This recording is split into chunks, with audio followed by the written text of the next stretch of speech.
नमस्कार उत्कली चैनल आउ एक उपस्थापन को आपण मानक अनेक अनेक स्वागत। वर्तमान चली पुण्य धर्मर मास कार्तिक मास। यही कार्तिक मास अवसर रे चारिआडे शैव मंदिर देवालय मानकर भक्त मानकर भीड़ लगी। यही अवसर रे ओडिशार आउ एक प्राचीन शैवपीठ ढेंकानाल जिलार कपिलास संबंध रे आज आलोचना। ओडिशार ढेंकानाल जिले में अवस्थित यह एक प्राचीन शैवपीठ। यही मंदिर रे बाबा चंद्रशेखर महादेव पूजा पाती।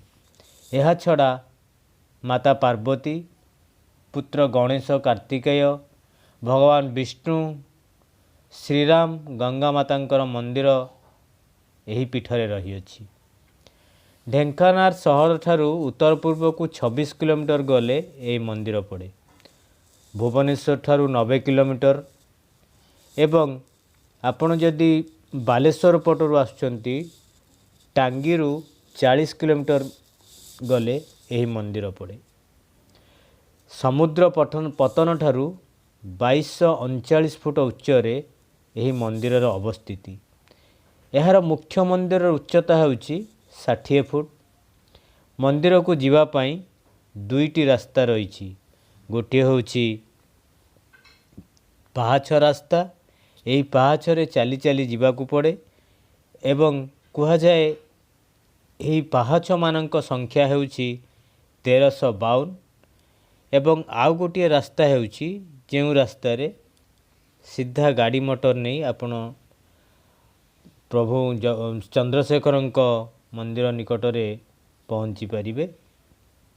यही रास्ता को बारबांकी रास्ता कहा जाउची।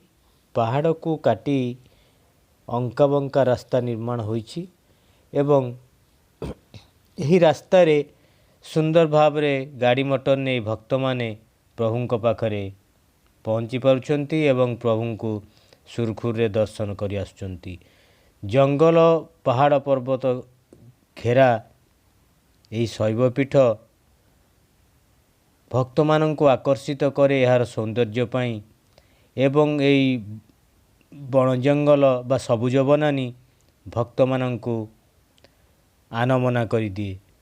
वास्तव रे एते उच्चरे थिबा यही शैव मंदिर एवं आपण जदि ये जो बारबांकी रास्ता दे जिबे से जो जंगल परिवेश एक सुंदर एवं नियारा अनुभूति आने। आसंतु किंबदंती विषय किसी आलोचना करिबा। यही मंदिर को किंबदंती कहे यह शिवंकर द्वितीय कैलाश। मर्त्य देवता माने जेतबेले सभा करुथुले यही जगह ही सभा करुथुले। एठारे कपिल मुनि आश्रम थिला। तेणु कपिलंक उवास परे यह कपिलास नाम रे ख्यात होइछि।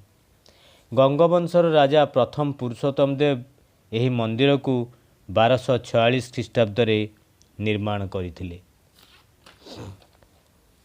त्रेतया युग बेले श्री रामचंद्र सीता को त्याग करिवा परे वाल्मीकि आश्रम रे लव और कुशंक सह रहुथिबा स्थान मध्य एहिठारे रहिछि बोली किंबदंती कुहे। वर्षर जेकोसी समय ये जगह को जीवारे कौनसी असुविधा नहीं, कारण पाहाच दे जाई हबो नहले जो पक्का सड़क रही बारबांकी शैव क्षेत्रर से रास्ता रे होटेल मान रही एठारे रहणी मध्य करा जाई पारे। ओडिशा रे एमती अनेक पर्यटन स्थली रही ता मध्यरु कपिलास हेउची अन्यतम। सबुज बनानी घेरा यही पर्यटन स्थली एवं बारबांकी जो अंका बंका रास्ता रही से रास्ता दे जाई प्रभु श्री चंद्रशेखर को दर्शन करिबा। या छड़ा अन्यान्य देवदेवी को दर्शन करिबा भक्त मान को निश्चित भाव रे आकर्षित करिथाए। आसंतु यही पुण्य कार्तिक मास रे प्रभु को दर्शन करिबा। कपिलास ठारू 20 किलोमीटर दूर रे अवस्थित होउछि महिमा धर्मर प्रसिद्ध क्षेत्र महिमा गदी। यही महिमा गदी रे शून्य मंदिर ବିଭିନ୍ନ କାରୁକାର୍ଯ୍ୟରେ ନିର୍ମିତ ହୋଇଥିବା ଏହି ଶୂନ୍ୟ ମନ୍ଦିର, ଘଣ୍ଟା ଘର, ଏହିପରି ଅନେକ ଜିନିଷ ଅଛି ଯାହା ବାସ୍ତବରେ ନିଶ୍ଚିତ ଭାବରେ ଦର୍ଶନୀୟ। ଆସନ୍ତୁ ଏହାକୁ ମଧ୍ୟ ଦର୍ଶନ କରିବା। ଧନ୍ୟବାଦ। ବନ୍ଦେ ଉତ୍କଳ ଜନନୀ।